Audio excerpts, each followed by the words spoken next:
Navegando por internet, entre foros e hilos, me encontré con casos realmente perturbadores, pero igual de interesantes. Desde misterios sin resolver hasta crímenes grotescos. Acompáñame a descubrir los siguientes casos.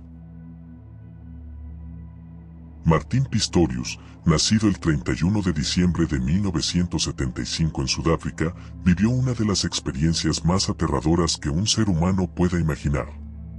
Estar prisionero dentro de su propio cuerpo. Todo comenzó con un simple dolor de garganta, algo tan común que nadie pudo prever el abismo que se abriría bajo sus pies. Los médicos le diagnosticaron una gripe, pero lo que parecía una enfermedad pasajera se convirtió en un enigma oscuro y devastador. Día tras día, Martin fue perdiendo el control de su cuerpo, como si una fuerza invisible le arrebatara su vitalidad. Su movilidad disminuyó hasta que, finalmente, cayó en lo que todos creyeron que era un coma irreversible. Durante más de una década, Martin existió en una dimensión paralela dentro de su propio cuerpo, atrapado en un silencio absoluto. Encerrado en el síndrome de enclaustramiento, su mente permanecía despierta y alerta, pero su cuerpo no respondía. Veía, escuchaba y sentía todo lo que sucedía a su alrededor, sin poder reaccionar, ni siquiera con un parpadeo significativo. Imagina estar atrapado en un cascarón, consciente de cada conversación, de cada mirada de lástima o desesperanza, sin poder pedir ayuda ni expresar una sola palabra. Sus días se convirtieron en un ciclo interminable de aislamiento, donde programas infantiles como Barney and Friends se repetían sin cesar en la televisión, convirtiéndose en una tortura diaria. Sin embargo, en medio de esa oscuridad, ocurrió algo extraordinario. Martin comenzó a despertar. Lentamente, su mente regresaba a la vida, pero nadie lo notaba. Su prisión continuaba siendo impenetrable, hasta que un día escuchó algo que lo marcó para siempre. Su madre, agotada por la angustia y el dolor, expresó su deseo de que muriera. Esas palabras lo hirieron profundamente, aunque con el tiempo comprendió el sufrimiento de su madre al verlo en aquel estado. La esperanza llegó con una cuidadora llamada Donna van der Walt, quien, con una intuición que desafió el diagnóstico médico, percibió lo que nadie más vio. Martín no estaba inconsciente. Había alguien allí, atrapado, esperando ser escuchado. Gracias a su persistencia y a los avances de la ciencia, se encontró un camino para comunicarse con él. Primero, a través de movimientos oculares y, más tarde, con un sintetizador de voz, Martin pudo, al fin, romper su silencio. Lo que parecía imposible se transformó en una historia de redención y superación. Martin no solo recuperó su capacidad de comunicación, sino que también reconstruyó su vida, convirtiéndose en un ejemplo de resiliencia y fortaleza humana. Su historia es un testimonio de la fuerza del espíritu y de la importancia de mirar más allá de lo evidente, de creer en la posibilidad de lo imposible. Brandon Swanson se graduó de la escuela secundaria Marshall en 2007 y posteriormente decidió estudiar turbinas eólicas en el Minnesota West Community en el campus de Canby. Durante un año, se dedicó a su formación hasta que el ciclo académico llegó a su fin el 13 de mayo de 2008. Esa noche, Brandon decidió quedarse en Canby para celebrar con sus amigos. Fue visto en dos fiestas distintas, donde consumió alcohol, aunque sus amigos afirmaron que no bebió lo suficiente como para parecer visiblemente intoxicado. Más tarde, emprendió el viaje de regreso a su casa, un trayecto de aproximadamente 30 millas, partiendo poco antes de la medianoche. A las 2 de la mañana, Brandon llamó a sus padres desde su teléfono celular. Les informó que había salido de la carretera y que su coche había quedado atrapado en una zanja, de la cual no podía sacarlo. Aseguró que no estaba herido y les pidió que fueran a recogerlo. Annette y Brian Swanson, sus padres, salieron de inmediato en su camioneta y se dirigieron al lugar donde creían que se encontraba su hijo. Durante el trayecto, mantuvieron la comunicación con él a pesar de algunas interrupciones en la señal. Brandon permaneció junto a su vehículo e intentó señalarlos encendiendo y apagando sus luces, pero no lograron verse mutuamente. Frustrado por la confusión, Brandon decidió abandonar su automóvil y caminar hacia unas luces que podía ver a la distancia, creyendo que pertenecían a la pequeña ciudad de Lind, ubicada aproximadamente a 7 millas al suroeste de Marshall. Le indicó a su padre que lo esperara en el estacionamiento de un bar local. Brian, aún en comunicación con su hijo, condujo hacia el punto de encuentro mientras seguían hablando por teléfono. Poco después de las 2:30 de la mañana, tras 47 minutos de conversación, Brandon exclamó repentinamente, «¡Oh, mierda!». La llamada se cortó abruptamente, dejando a sus padres en un angustiante silencio. Intentaron devolverle la llamada en múltiples ocasiones, pero nunca obtuvieron respuesta. Desde ese momento, Brandon Swanson desapareció sin dejar rastro. La policía fue notificada en la mañana del 14 de mayo, pero al principio sugirieron esperar, bajo la presunción de que se trataba de un comportamiento juvenil impulsivo. No obstante, más tarde encontraron su automóvil en una zanja cerca de Porter, aproximadamente a 40 kilómetros de donde él creía estar. Se desplegaron extensas búsquedas, con la ayuda de perros rastreadores, y uno de ellos siguió un rastro hasta el río Yellow Madison. Sin embargo, nunca se pudo confirmar si Brandon había caído al agua ni se encontraron evidencias definitivas de su paradero. El caso sigue sin resolverse y han surgido diversas teorías sobre su destino, que van desde un accidente fatal hasta la posibilidad de un crimen o incluso la idea de que Brandon pudo haber asumido una nueva identidad. Su desaparición impulsó a sus padres a abogar por la implementación de la ley de Brandon en Minnesota, la cual exige una respuesta inmediata de las autoridades ante informes de personas desaparecidas, y clarifica las responsabilidades de las agencias policiales. A día de hoy, el paradero de Brandon Swanson sigue siendo un misterio, convirtiéndose en uno de los casos más desconcertantes de desapariciones en la historia reciente de Estados Unidos. El 11 de marzo de 2024, Airi Sato inició una transmisión en vivo como tantas otras, sin saber que sería la última. Conocida en internet como Ai Mogami, Sato era una joven de 22 años que vivía en Tama, al oeste de Tokio. Había trabajado en un restaurante y acumulado más de 2.600 seguidores en WhoWatch, donde documentaba su vida cotidiana recorriendo la ciudad y conversando con su audiencia. Su nombre real era un secreto bien guardado hasta el fatídico día en que su historia se convirtió en un caso de horror nacional. En Japón, un país afectado por una creciente crisis de soledad, según encuestas de 2023, el 40% de los japoneses reportan sentirse solos. El contenido de Airi ofrecía compañía virtual a muchos espectadores. Sin embargo, lo que comenzó como una conexión parasocial inofensiva se transformó en una relación peligrosa cuando uno de sus seguidores, Kenji Takano, pasó del fanatismo a la obsesión. Takano la descubrió en diciembre de 2021 y en agosto de 2022 buscó un contacto más cercano, frecuentando el restaurante donde ella trabajaba. Con el tiempo, su relación adquirió un matiz financiero. Sato comenzó a pedirle préstamos de dinero, asegurando que los devolvería. Takano accedió y, según sus propias declaraciones tras ser detenido, llegó a prestarle más de 2 millones de yenes, lo que aproximadamente serían $13.500. Sin embargo, cuando intentó recuperar su dinero y no obtuvo respuesta, la frustración dio paso al resentimiento. El 11 de marzo, Airi decidió hacer un recorrido completo por la línea de tren Yamanote y transmitirlo en vivo. Todo parecía transcurrir con normalidad hasta que, a las 9:55 de la mañana, la calma se rompió con un grito desgarrador. A solo 350 metros de la estación de Takadanobaba, en el distrito de Shinjuku, Takano la emboscó y la atacó con 2 cuchillos de supervivencia. Durante apenas 15 segundos, el horror se desplegó en pantalla ante cientos de espectadores.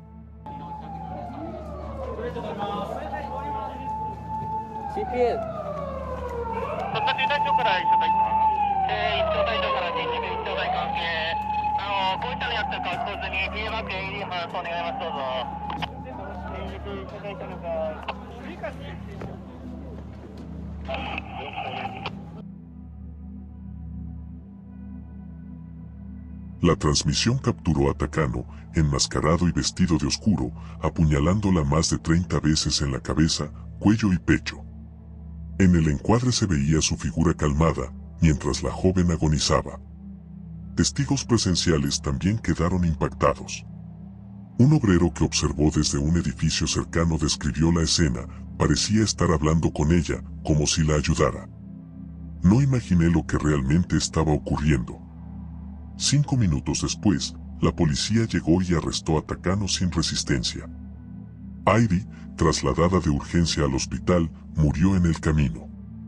Las investigaciones revelaron la causa del crimen, una relación económica que se tornó en una peligrosa obsesión.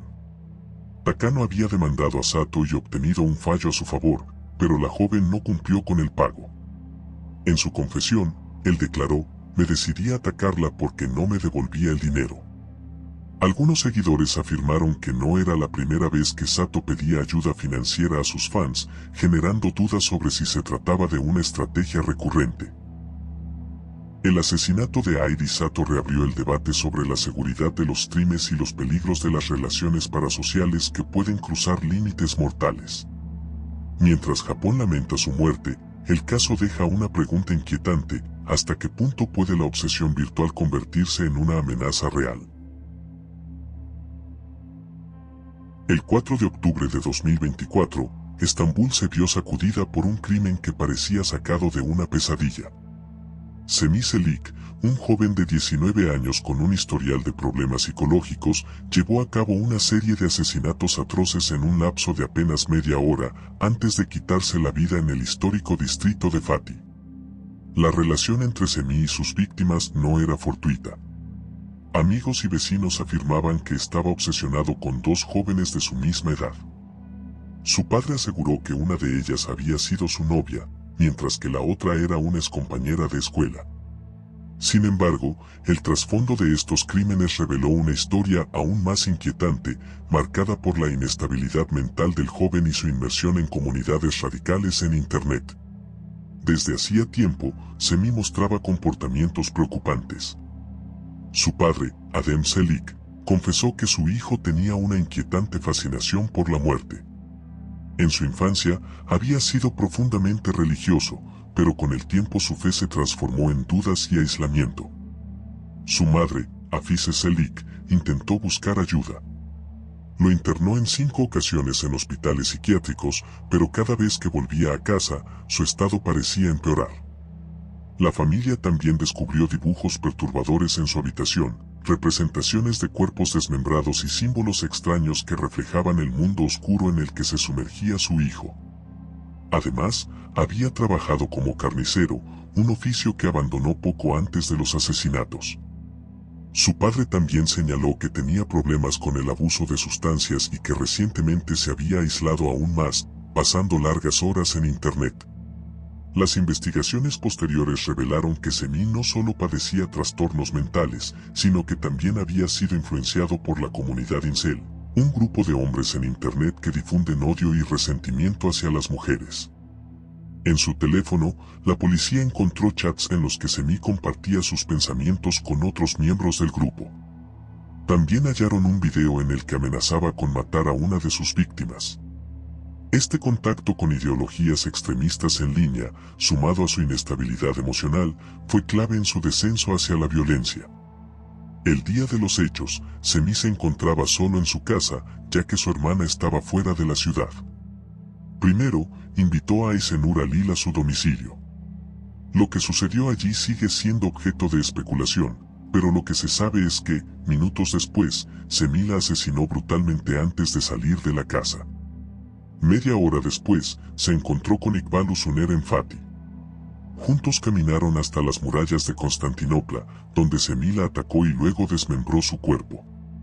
Acto seguido, se suicidó lanzándose desde lo alto de las murallas.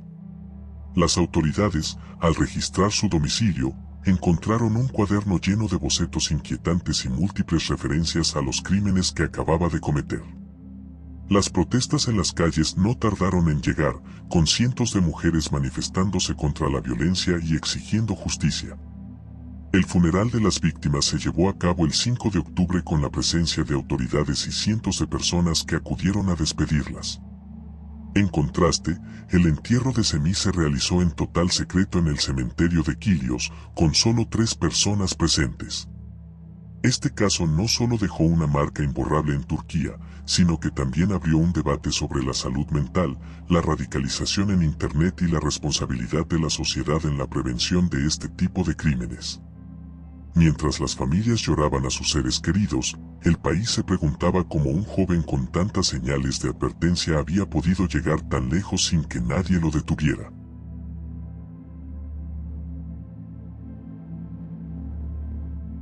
El veterano periodista español Jaime Peñafiel, reconocido por su cobertura de temas relacionados con la familia real española, la aristocracia y la monarquía internacional, concedió una de sus entrevistas más reveladoras en el programa Viva la Vida.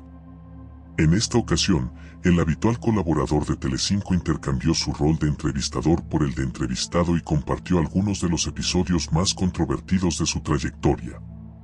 Uno de los momentos más impactantes de la entrevista surgió cuando Peñafiel relató su experiencia en la República Centroafricana, un país marcado por la inestabilidad política y el subdesarrollo. El periodista acudió como invitado de honor a la coronación del dictador Jambe del Bokassa, un evento que describió como una celebración de gran extravagancia. Fue una fiesta fantástica, comentó, recordando que la ceremonia se llevó a cabo en un palacio de deportes, donde Bokassa fue coronado en un trono dorado que, según él, parecía hecho de cartón. El dictador intentó emular la fastuosidad de la coronación de Napoleón, con un despliegue de lujo sin precedentes en el país. Durante la celebración se ofreció un gran banquete para los asistentes, con un menú en el que destacaban exquisitos platos traídos desde París. Sin embargo, entre las especialidades locales, se sirvió un tipo de carne que Peñafiel describió como riquísima. Lo más perturbador de su relato llegó cuando, meses después, se supo que en los frigoríficos del Palacio Real de Bangui se encontraron los cuerpos de jóvenes asesinados por Bokassa en vísperas de su coronación. Lo más probable es que esa carne fuese usada para... Bueno, ya sabes, insinuó el periodista, dejando en el aire una revelación escalofriante. El testimonio dejó atónita a la presentadora del programa, Toñi Moreno, quien optó por poner fin al tema de inmediato. No obstante, Peñafiel prosiguió con una breve reflexión sobre la caída del dictador. Fue depuesto, no lo ejecutaron de milagro, y murió en París como un loco al final. La historia de Jambe del Bokassa ha estado envuelta en numerosas controversias, y aunque fue acusado de canibalismo durante su juicio, nunca se presentaron pruebas concluyentes que confirmaran dicha práctica. Sin embargo, su brutalidad como gobernante quedó registrada en la historia, siendo responsable de represión, asesinatos y un régimen marcado por el autoritarismo y el despilfarro. Dmitri Bagtsev nació el 28 de enero de 1982 en circunstancias que lo marcaron desde su más tierna infancia. Sus padres biológicos, atrapados en la espiral de las adicciones, lo terminarían abandonando en un orfanato en Siberia. Su infancia fue un terreno árido con mucha falta de cariño, donde el ambiente hostil del orfanato moldeó su carácter, dejándolo con un aura de misterio y problemas emocionales. Natalia Bagtseeva, por su parte, nació el 25 de enero de 1975. Su historia es menos conocida, pero se sabe que su vida también estuvo marcada por el alcoholismo crónico. Esto último la llevó a perder su empleo como jefa de enfermería en el Colegio Superior de Aviación de Krasnodar. Su carácter agresivo y su constante abuso de poder sobre las personas serían elementos clave en la trama de crímenes que vendrían. La unión de Dmitri y Natalia se dio bajo circunstancias que solo el destino podría haber orquestado. En el año 2012, ambos se encontraron en un dormitorio escolar donde Natalia vivía, heredado de su anterior matrimonio. La relación entre ellos se forjó rápidamente, alimentada por una mezcla de necesidad, aislamiento y, quizás, una oscura fascinación mutua, el cual ambos compartían. Dmitri trabajaba como restaurador de departamentos, mientras que Natalia se desempeñaba como ama de casa. Aparentemente, la joven pareja llevaba una vida normal que no despertaba sospechas. Sin embargo, todo cambiaría tras un descubrimiento aterrador. Cierto día, un trabajador de una construcción, durante una jornada de asfaltado, descubrió un teléfono móvil entre los escombros. Aquel hombre comenzó a revisar el teléfono, explorando los números de contacto y las fotografías almacenadas. De repente, una imagen en particular captó su atención. En ella, un hombre aparecía sosteniendo lo que parecía ser una mano pálida cerca de su boca. Alarmado, continuó inspeccionando la galería y descubrió imágenes aún más inquietantes. Entre ellas, destacaban fotografías de platos de comida que tenía carne humana. Aquel hombre horrorizado llevó el teléfono a las autoridades, quienes lograrían identificar a los dueños del móvil. El horror se materializó cuando el teléfono llevó a la policía hasta la puerta del departamento de Dmitry y Natalia. Al entrar en su hogar, los agentes se encontraron con una escena que parecía salida de un infierno moderno. La casa estaba sumida en el caos, con restos humanos disueltos en soluciones salinas, inútilmente ocultadas por todo el departamento. Se pudo encontrar carne congelada en la nevera, a la vez que se encontraron partes de cuerpos en bolsas de plástico. Pero sin duda lo más aterrador del caso, fue encontrar una libreta con recetas para preparar carne humana. En esta se podía leer la forma de preparar diferentes platos, como si se tratase de una carne cualquiera. Se descubrió que la pareja se aprovechaba de los vagabundos y de niños de la calle a los cuales los convencían de acompañarlos, prometiéndoles comida o droga. La pareja fue arrestada y sometida a juicio. Natalia fue condenada a 10 años en una colonia penal y año y medio en prisión por incitar al asesinato. Dmitry, por su parte, confesó los asesinatos y fue sentenciado a 12 años y 2 meses en una cárcel de máxima seguridad. Sin embargo, su vida terminó abruptamente el 16 de febrero de 2020 debido a complicaciones de una diabetes no tratada mientras estaba en custodia. A pesar de las confesiones, el número exacto de víctimas sigue siendo un enigma. Algunos rumores los vinculan con hasta 30 asesinatos, sugiriendo que podrían haber vendido carne humana enlatada bajo el pretexto de productos alimenticios. Estas afirmaciones, aunque amplificadas por la prensa y las especulaciones del público, nunca fueron completamente confirmadas por las investigaciones oficiales.